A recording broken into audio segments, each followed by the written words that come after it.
એક બીજો દાખલો આપી દઉં. એક શેઠની હવેલી હળગી ગઈ અને ધુવાડા નીકળી. ધુવાડા મહિના નીકળવા એમાં કોઈ કીધું, શેઠ બાપા તમારી હવેલી હળગી ગઈ. પેલા ગામડાઓમાં શેઠિયાઓના મકાનોને હવેલી કહેવાતી.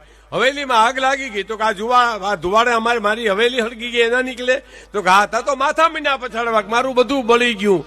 ઓય બાપલિયા, મારું બધું બળી ગયું. હવે કાંઈ રહ્યું નહીં, બધા બાવડા પકડે. શેઠ છાના રહ્યો, જે થવાનું તું થઈ ગયું. હવે કાંઈ એમાં વળે નથી. એમાં કોક આવીને કહી ગયું કાનમાં, ગીડદીમાં બાપા પસલાટ્યું નાખતા હતા ને, એમાં માણસો ભેળા થઈ ગયા ને, એમાં ગીડદીમાં કોકે માથું મારીને અંદર કાનમાં જઈને કીધું કે શેઠ બાપા કકલાટ કરોમાં 10 દી પહેલા તમારી હવેલી તમારે દીકરાએ વેચી નાખી. એમ વેચી નાખી તો કે હા. ખુશ થઈ ગયો લ્યો. બરાબર. ત્યાં છોકરો આવ્યો કે સોદો થયો તો પણ કેન્સલ થયો. વરી રોવા માંડ્યો. આ મનના ખેલ નથી, તે કોના ખેલ છે?